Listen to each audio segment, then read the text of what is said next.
get technology to work. Perfect. Can you all see that okay? Yep. Seeing some nods. All right, perfect. Well, thank you so much first for this opportunity to connect and to just officially launch the MTSU micro internship program.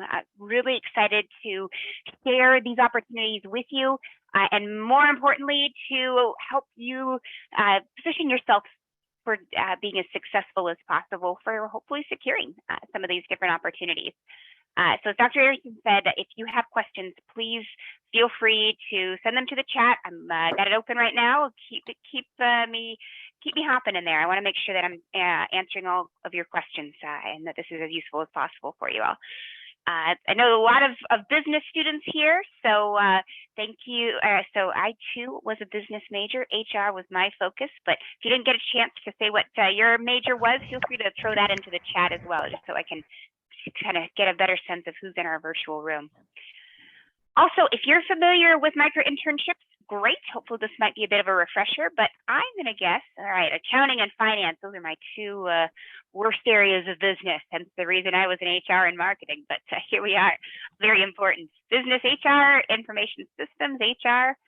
All right, a lot of business folks. And if you're not a business student, hey, you're welcome, and we'll talk about some relevant experiences for you all as well.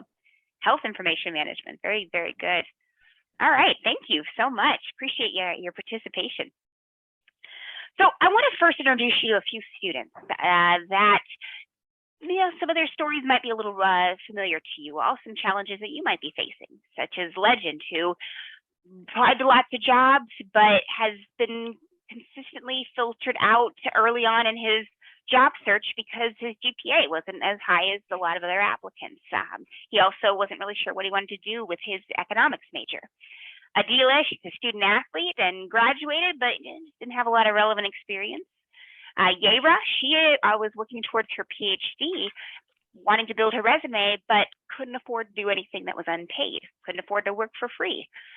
Darren, so he was a marketing student, lots of different options and directions, but he was a little overwhelmed by all the different options and just didn't have a whole lot of time to figure out which one or ones would be the right fit for him when it came to his job search. And then finally, Noel, who's a first-generation college student, would go to the career events because he was supposed to and told to do all those things, but just really struggled to make connections, to really feel like he could start those conversations with employers. So if any of those stories sound familiar, you'll hear more from these students later on in just a few minutes. But I want to first talk a bit about what we're here for, a micro internship, and how this concept can help to address some of the challenges faced by the students that you just met, as well as some that maybe you're experiencing in your own professional development and job search. So micro internships are short-term, paid professional projects designed for college students and recent grads for the sole purpose of helping you launch your career. Now, let me unpack a few things here because there's a lot of things to that. First of all, as you can see on the slide, these projects are generally 10 to 40 hours to complete. Usually they're completed within a few days to a few weeks. So think of it as the whole project, the whole gig, if you will, takes somewhere between 10 to 40 hours. Now, they could take longer than that. Some may occasionally be shorter, but the vast majority are going to be in that 10 to 40 hours. They are all paid, and they are all paid fairly, and that is the #1 vetting criteria for every opportunity on the Parker Dewey platform. Why? Well, because we just don't think it's fair to ask students to work and not be paid. While that unpaid experience might be valuable in terms of a learning opportunity, it violates a key component of our mission, which is to try to make sure that opportunities are accessible. And if you can't afford to do unpaid work, which I know that's pretty much everybody that I know, yeah, exactly. Then that I want to get a pedicure and a manicure. It sounds like someone may have their mic on. If you could make sure you're muted. All right, perfect. Thank you. So keeping that in mind, the other thing is I want to make sure these projects are professional. Nothing wrong with gigs such as babysitting my kids, walk my dog, etc., but that's not what you're going to find here. The opportunities we're talking about today are designed for students to help you launch your career, to give you some additional talking points to add to your resume that you can hopefully leverage in future conversations with employers, whether they be for internships or full-time roles upon graduation. Now, number 4 on the list here, comprehensive, usually remote. What does all that mean? Well, we're talking about opportunities that are available in a variety of different industries, variety of different departments. Those of you who said you were business, I mean, those are things that naturally it lends itself well to this model. But we're seeing opportunities in healthcare, in education, in IT, and you name the industry, in departments, et cetera. And there's not a whole lot of seasonality, meaning that organizations are using this as a just-in-time approach to supplement the many things that they have on their to-do list if their desk looks anything like mine. And so these are ways that if I have something that I'm not going to get to today or tomorrow and doesn't look so good either, I can post it as a micro internship and quickly pick a student to execute that project. So, and the other key thing and key component is that most of these opportunities are remote. And the reason for that is, first of all, it's easier for everybody because the companies don't have to figure out where you're going to sit, building access, or any of those logistics. And of course, it's easier for you because you both now have a nationwide pool of, in the case of companies, students to work with, and in your case, of organizations who want to work with you.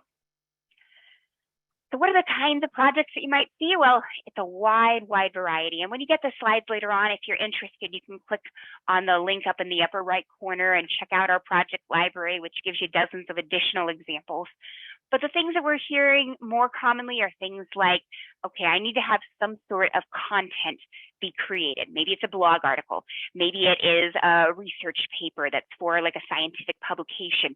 Maybe it's something that is like a written report of some sort that the organization is using internally, et cetera. Competitive analysis might be something where I have recently launched in my space. I'm a startup, but I want to see what other organizations are doing, and so have a student do the research on that. Social media, pretty self-explanatory. You name the platform: Twitter, Facebook, Instagram, all of those different things. And if you're working with people who are less familiar or savvy with those platforms, this would be a huge undertaking on their end. Whereas you could probably churn out a Instagram post or a TikTok video certainly much faster than I could. Web development, again, pretty self-explanatory, and we see projects varying in sophistication. Some are ones that are posted and just maybe need a few updates, so you don't need to have any sort of website development experience. Whereas others, they may have real specific requirements, and it would certainly be helpful for you to have some specific background on having developed websites in the past. Lead generation, data cleansing, those are essentially research and attention to detail oriented projects where it really doesn't matter what major that you're in, but they're ones that can be executed for students with a wide variety of different backgrounds. And why are students doing this? Well, hopefully as you sit through and hear more about this, the ideas become pretty obvious, but it's an accessible way for you to build your resume in addition to everything else that you have going on. I would imagine that you probably have more on your to-do list than just school. I would imagine most of you are probably working, maybe have family obligations, maybe you're volunteering, involved in organizations, et cetera. And there's only so many hours in the day, and many folks can't drop everything and do some great professional development experience, but maybe you do have a few hours that you might be able to dedicate towards a project, especially if you're getting paid for it. This is also a way, though, that students are exploring careers, because in a short-term project, you can pretty quickly be able to see, do I like this aspect of marketing versus sales versus HR versus whatever, or what are those things in the first place? So to be able to explore those careers, to build your resume, build experience, again, that flexibility is huge.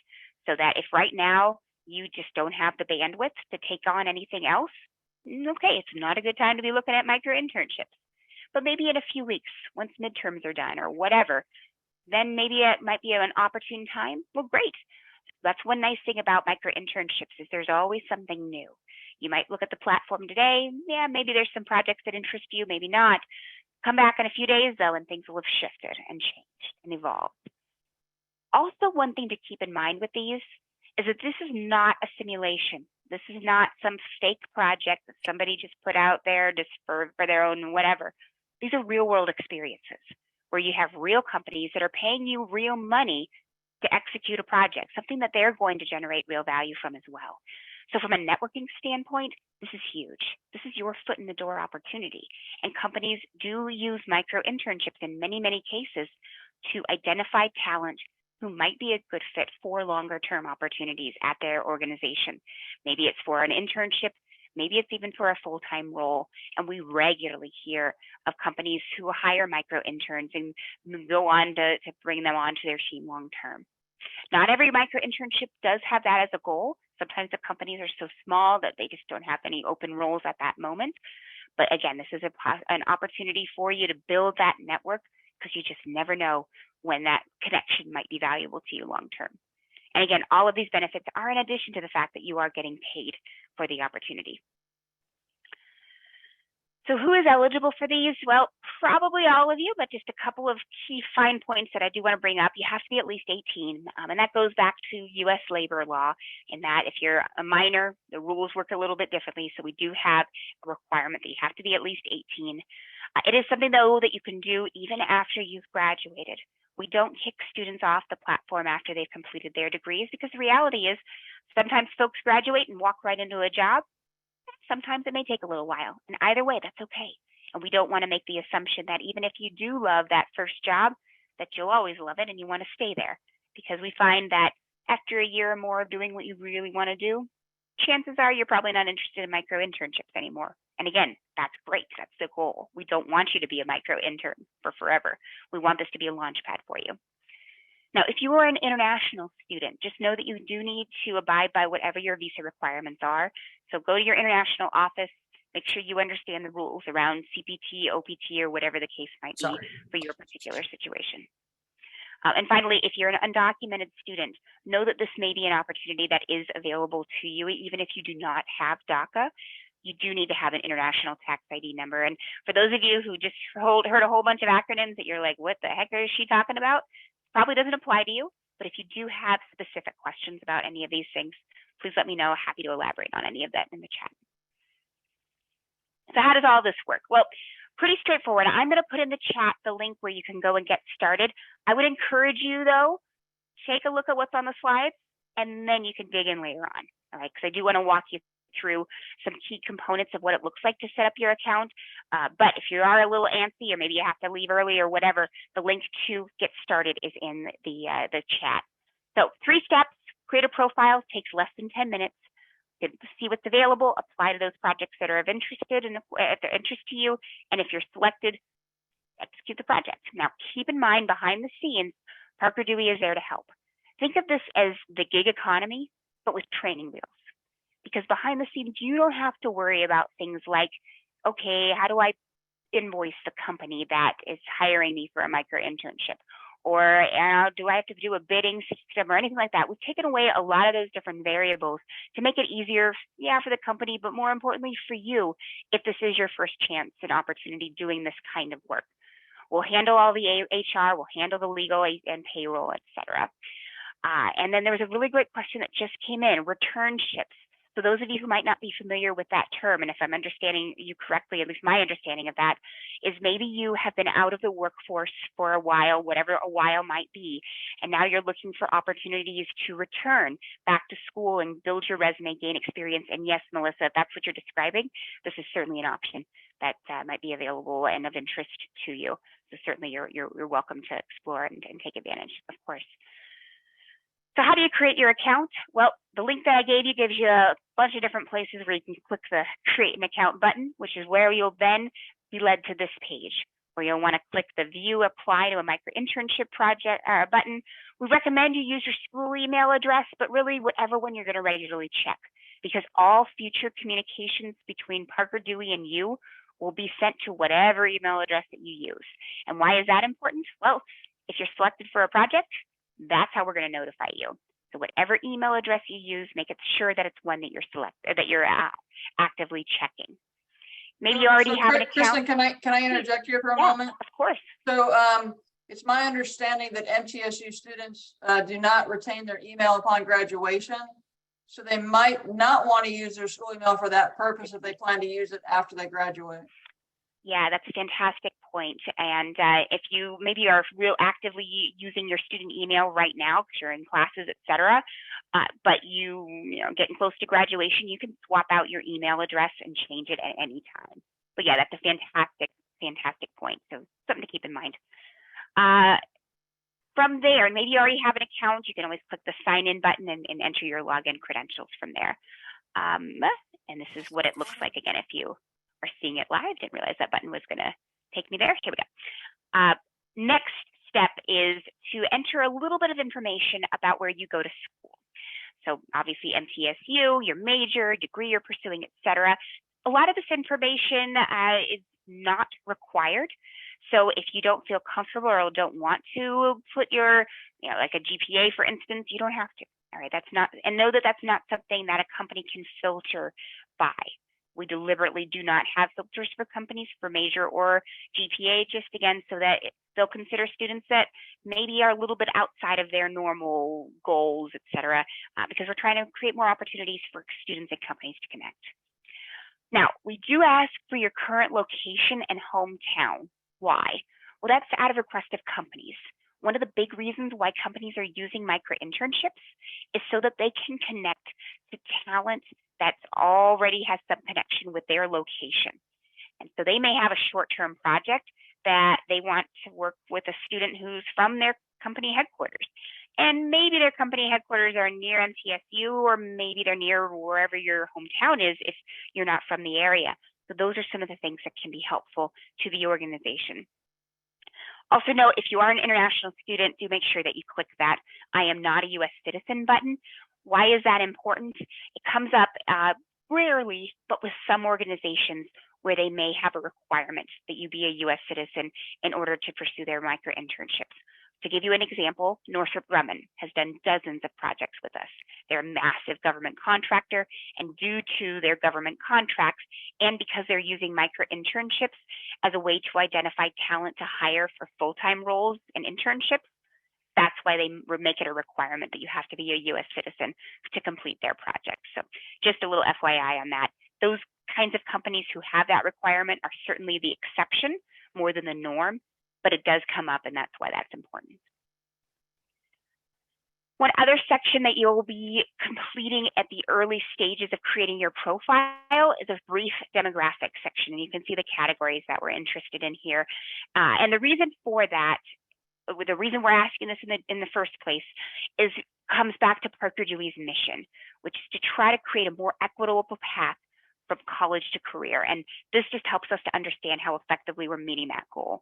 A lot of companies are interested in micro internships so that they can connect with students from a diverse background, which is fantastic. However, they can't see any of this information when they're evaluating candidates. All right, so this is only visible to Parker Dewey to use internally. We don't share it with anyone, including MTSU, certainly not to companies that might be interested in your candidacy for a micro internship. One last section to be aware of is the affiliation section, that bottom one that you see on that right side screenshot. And here is where you can add a number of different nonprofit organizations that you may be affiliated with that we also have partnered with and may open up additional opportunities for you. We also have some generic affiliations, such as if you're a student athlete, if you're a veteran, or if you're an honor student, or maybe you're a combination of those. You can add as many or few of those as you would like. Again, that's relevant.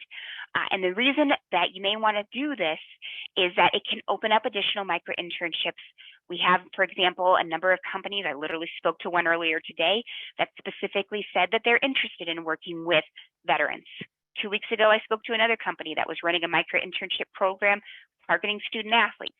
You get the idea. And those, again, might open some additional opportunities if that is something that's relevant to your background. Now, keep in mind, once you have your profile, you can always make changes. As I already mentioned, if your email address changes or what have you, you can always go back into the upper right corner and update anything that is required. But that's all that's required when it comes to creating your profile.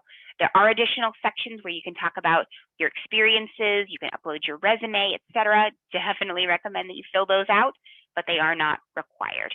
A few other of these sections, again, to keep in mind, you can upload a photo of yourself. Definitely make sure it's a professional photo, because if you choose to upload one, it is something that other companies will see.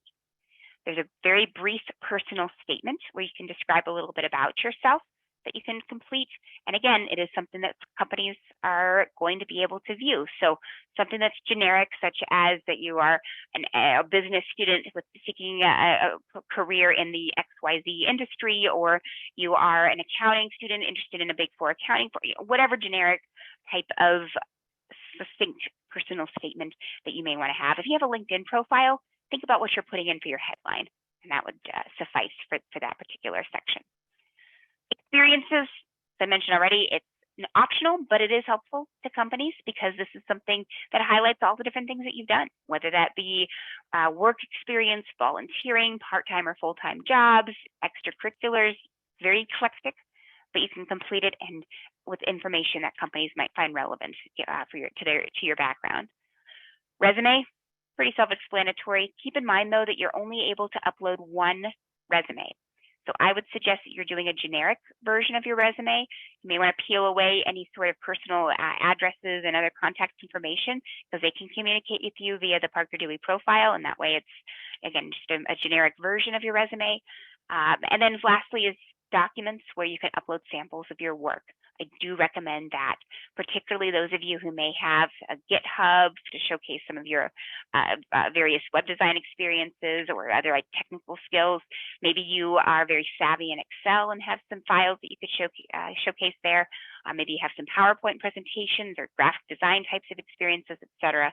Depending on your goals for what kinds of micro internships interest you, try to have samples of your work that can showcase your ability to be prepared for those types of projects, and you can add those to the document section.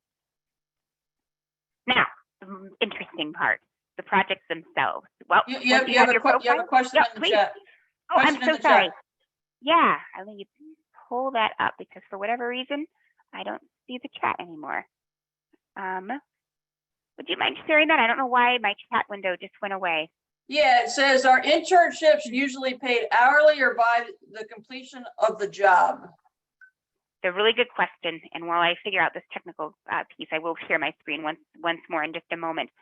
So the projects themselves are all fixed fee, meaning that upon completion of the project, you'll receive the full amount that was listed for that particular project. And I'm going to share with you what that looks like in just a second, as soon as I get the screen share to work again. Hopefully y'all can, and that gives me back my chat window. Perfect.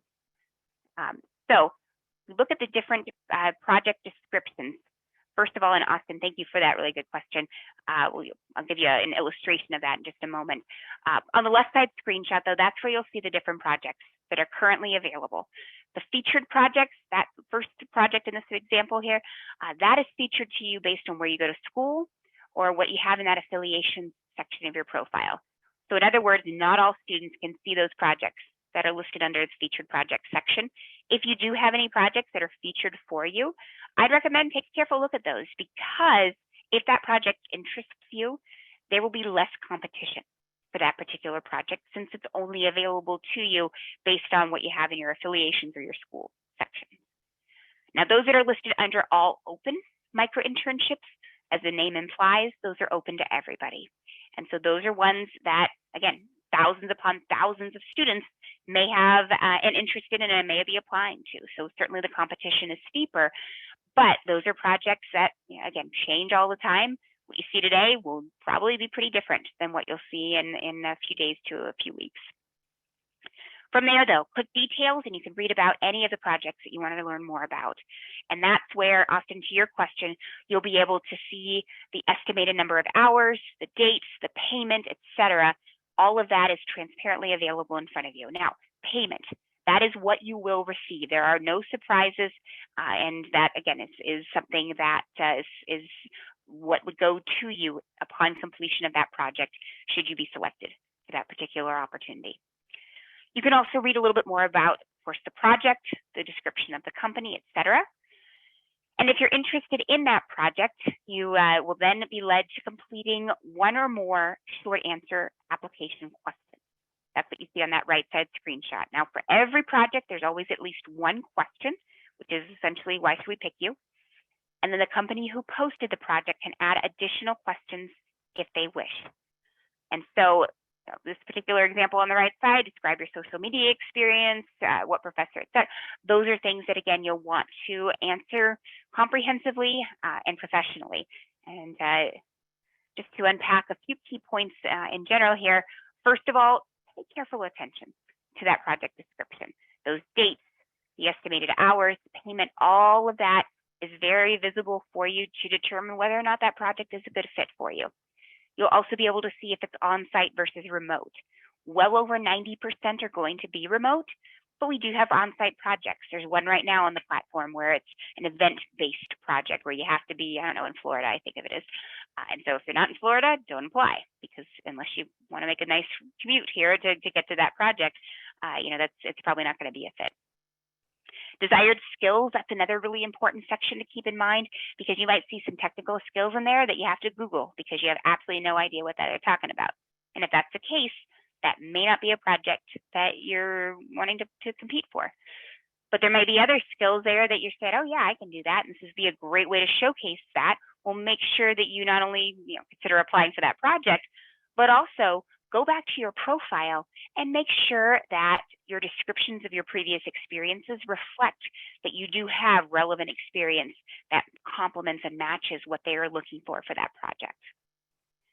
Now, going back to Austin, your question one more time, what does it mean when it says the payment is $450 and the estimated number of hours and all of that? Well, estimated number of hours is just as the name implies. It's expected that for this particular project, it'll take about 20 hours, but nobody is tracking your time.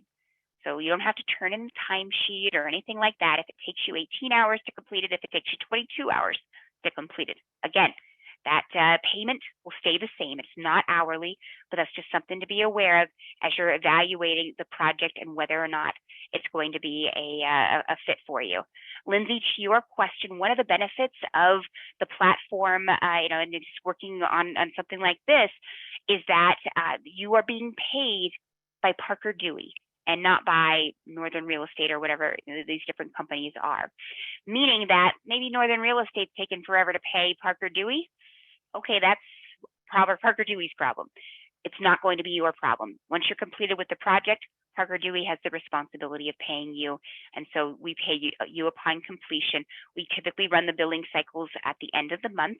If it's, mid-September right now and you complete a project today, you can always reach out to us if you want to receive payment earlier, and we can certainly do that. As far as the payment tax, you're getting into the weeds a little ahead of time, but no worries. Great questions.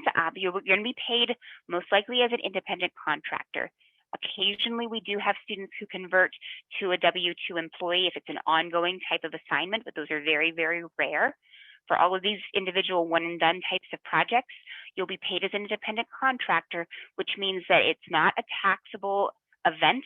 At this particular stage, you'll only hear from Parker Dewey if you receive at least $600 in compensation in that particular calendar year. What's so special about $600? Well, that's the IRS guidelines for the minimum amount of money that you receive from a particular employer that you must then report from a tax standpoint. So come January, if you receive $600 or more working on one or several projects, that's when you would receive a 1099 from Parker Dewey, which you would want to take to whoever is helping you with your taxes, and then to handle the tax side of things on that standpoint. So all good questions. I hope that answers, Lindsay, your questions. Let's see. For Quina, your question around, would it be like it'll take 20 hours a week, or overall would it take 20 hours? That's a great question. That's 20 hours to complete the entire project. And so depending on that particular project, this example here, it's a month long. And yeah, you might decide to divvy it out over, 4 to 5 hours each week. Or in many cases, students will do a chunk of the project in a few days and then maybe wrap it up towards the end of that time period. That's something that you and the project supervisor would be working on to figure out the timeline. But you know the start date, you know the due date, and you can plan accordingly.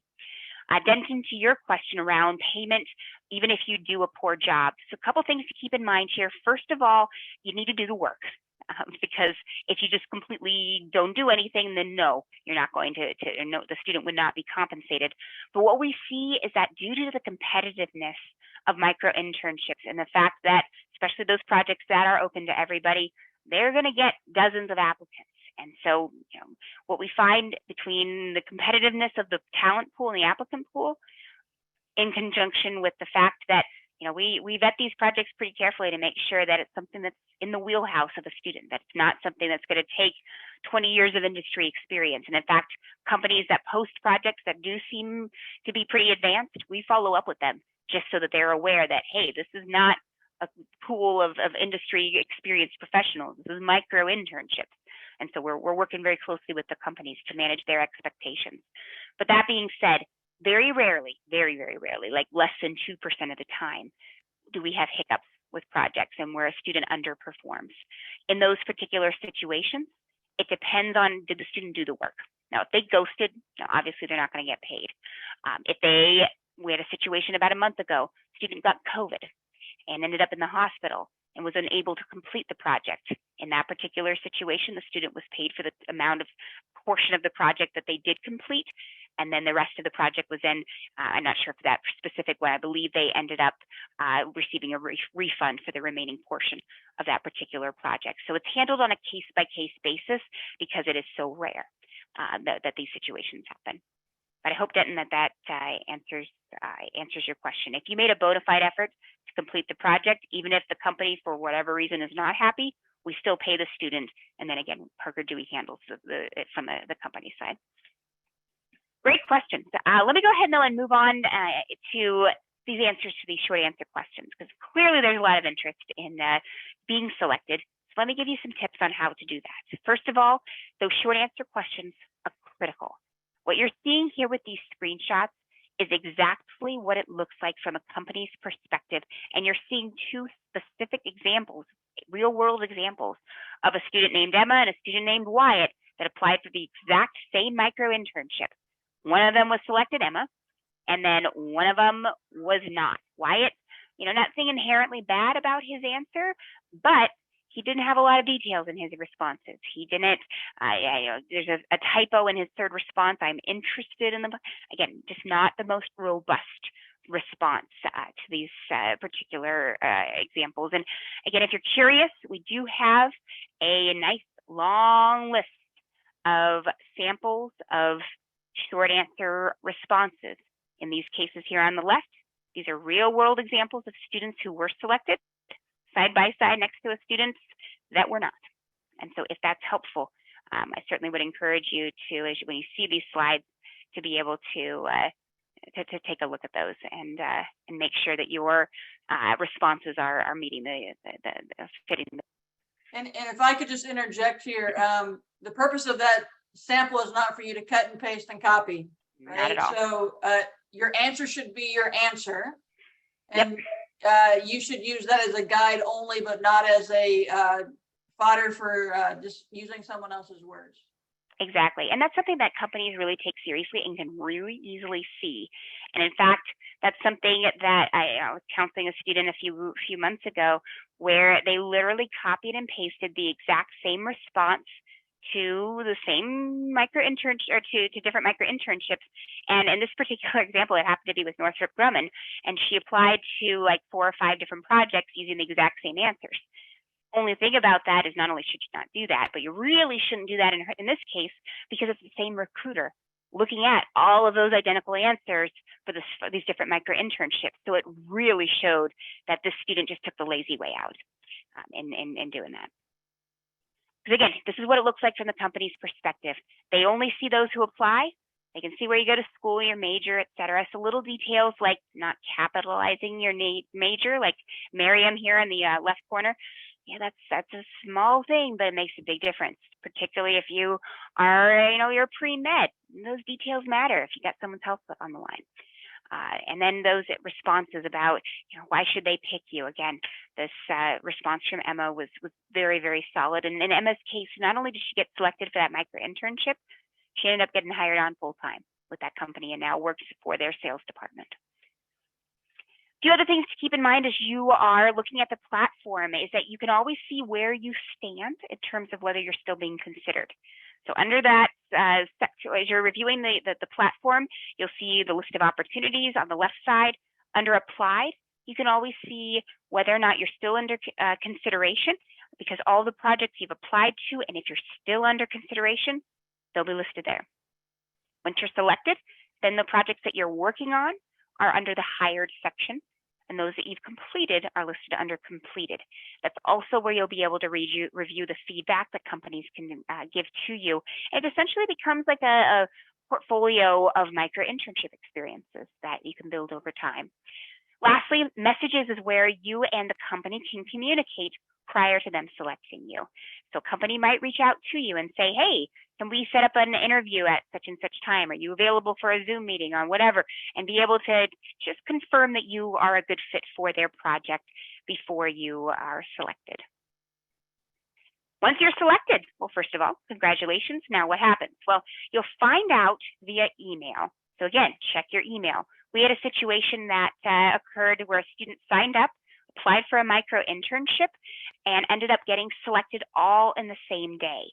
Only problem was the student didn't check her email that regularly. And so the next morning we heard from the company saying, hey, we picked this student. We're really excited to work with her. She's not responding to an email. We ended up calling her because she didn't respond to our email either and said, oh my gosh, I just hadn't checked my email in the last 24 hours. Big mistake. She ended up doing the project, did a great job. But again, that's just not a very good way to start that relationship with the hiring manager. So, and good question about the resumes. We'll get to that one in just a moment. So Naomi, stay tuned on that one. A few other things to know when you're selected. So we'll send you a whole bunch of stuff about who you're going to be working with, the name and email address, so that you can start working on that particular project. We'll send you some best practices of what to say in those initial kickoff conversations, some different checklists of how to kick off the project. Got a bunch of different resources that will send you not only initially, but also all along the way to make sure that you know how to get started and how to just go ahead and begin to work with the company. We'll also be sending you all those admin and HR types of projects and forms, et cetera, the kind of stuff that you have to fill out when you start any new job.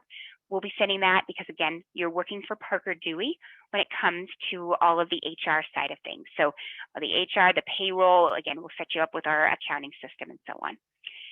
What if you need help? Well, you've got two different points of contact with these micro internships. First of all, the Parker Dewey team. You'll have a contact within our client success department that you can reach out to if you have any questions about all the HR, admin, payroll, and all that kind of stuff, but also the logistical strategies for best working with the companies, et cetera. We've been doing micro internships for over 7 years. We've seen thousands of projects, worked with thousands of students and companies. Reach out to us if you have questions. We're happy to help. When do we get paid? A very important question. I know I've already addressed that, but at the end of the project, that's when you'll receive your payment from Parker Dewey. It's up to you how you want to receive it. Usually students will opt for the direct deposit to whatever bank account that they set the system up with. Otherwise, you can also have it go directly to a debit card, et cetera, kind of similar to like a Venmo type of situation. Again, that's up to you, and you'll set that up for yourself when you're selected for a project. A few other things to keep in mind. First of all, again, it's the real world, so do your best. This is not the time to do B or C work. Do this to your best of your ability. Managing expectations. You know, if life comes up, life happens, talk to the company. Make sure that they're aware of what's going on. If you are concerned about your ability to meet a deadline, let the company know. Let Parker Dewey know. The sooner you do that, the sooner we can all help to be able to, keep things on track. Also know that, this is a professional business environment. So you're going to want to make sure that you're keeping everything professional in terms of all of your communications with companies, that you are thinking before you ask questions that you maybe could have researched and done a little legwork yourself, and understand why they need this in the first place. The initial kickoff conversation that you have via Zoom or phone or whatever is really important. Sets the foundation so that you understand their rationale, why they need this. And that way you then can make sure that you're delivering the best deliverable possible. Now, Charlotte, great question around, can you do multiple projects? Absolutely. You can apply for as many projects as you'd like. You can work on as many projects as you'd like and have time for. That's also a reason to stay in touch with Parker Dewey. We've had situations where students were selected for multiple projects all within the same very short window of time. One student was selected for 3 projects in one day. Those are situations we're also keeping an eye on. But if you have any concerns with your ability to be able to have time to work on the project, let us know so that we can work with the company, and maybe they can postpone the timeline a little bit.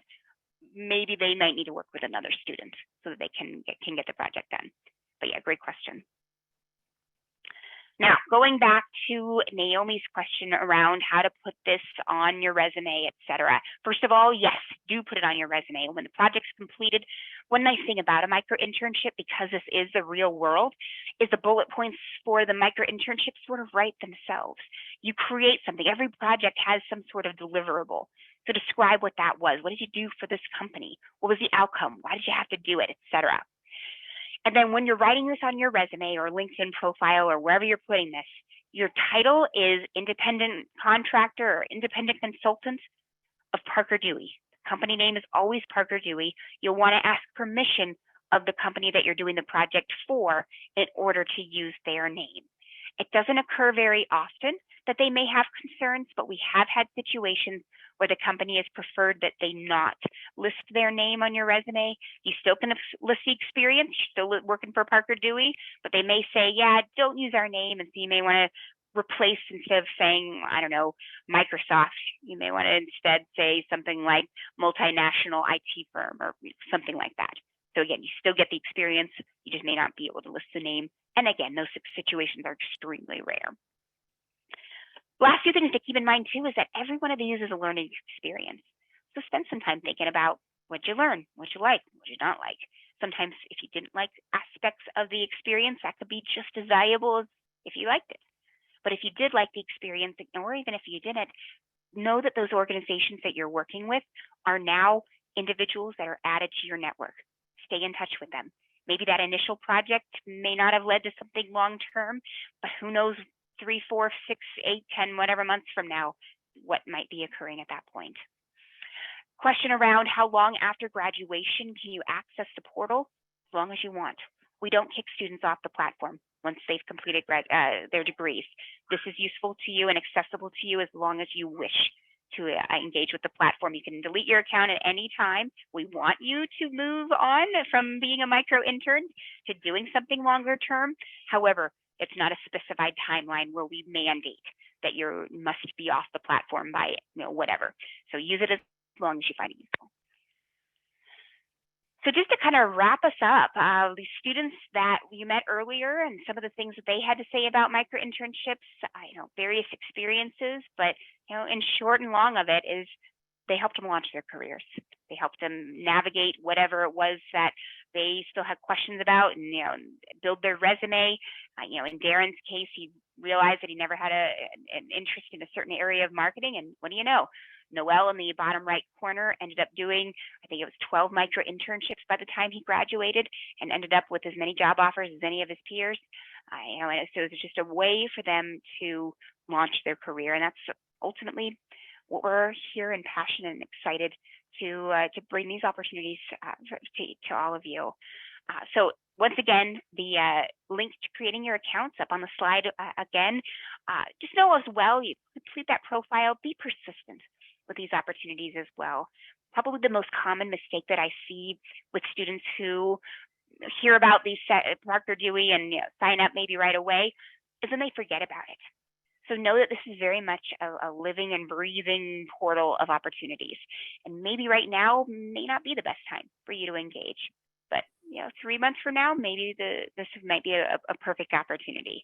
And so keep this on your radar. The most successful students are logging in every day or two, and they're applying to lots and lots of projects, customizing their answers, editing their responses, making them as error-free as they possibly can, so that they're really showing the employer that they have what it takes to be a valuable asset to their organization. Also know, if you want to stay in touch, we do have a LinkedIn group solely for career launchers or students. So feel free, if that's something that you'd like to join, you'll have the link to it in the slides when we share that later on. But how did I do? Dr. Anderson, any final questions, students? But please let me know if there's other ways that I can be helpful. So Krista, when you and I spoke about a week and a half ago, you shared with me about a very successful student from last year, if you remember. Would you just kind of share basically what that student did? That student, like I just said before, was logging in every day or two.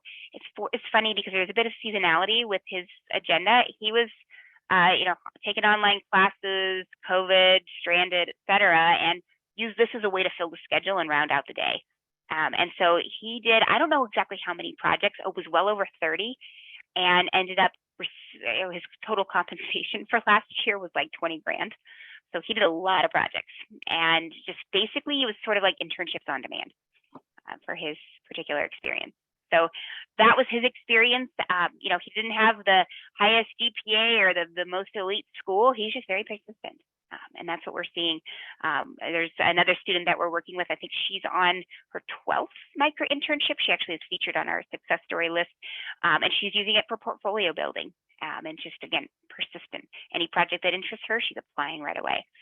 So that's the secret sauce. It's not really anything too magical, but it's being really, really persistent with the opportunities. So Queen, I just put a question in the chat. Yeah.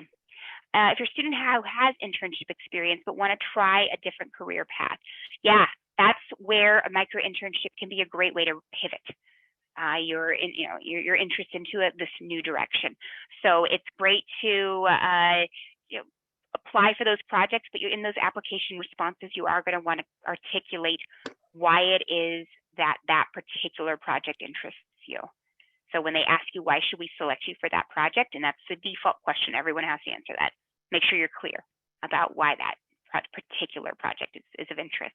And I would suggest that you use the Microsoft Word editor before you post your answer to the short answer.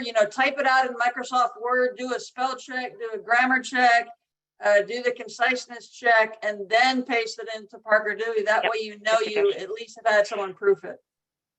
Yeah, no, I definitely. And then the last question that just came through, the range of pay, it really does vary. It's determined by the organization. Typically, it's going to be around $15 to $20 an hour. There are exceptions to that. Nonprofits tend to pay less. That's sort of the nature of the beast within the industry. IT types of projects, data analytics projects, ones that are more targeted for grad students, tend to pay more, but it really does vary. And keep in mind, it's not an hourly rate. We had a student once that did a project where it was assessed for 20 hours. And by the time she completed the project, it hadn't even been 20 hours from when she was selected and when she was completed. And we reached out and said, what happened here? How are you already done? And it was a data analytics project. She ended up coming up with some sort of formula that made it so she could crunch all those numbers or do whatever the analysis was super, super quickly. And she ended up not only getting paid the full amount for that project, which ended up being very, very well compensated, but she also ended up getting a job offer from that particular company because they were so impressed by her skills. Any other questions?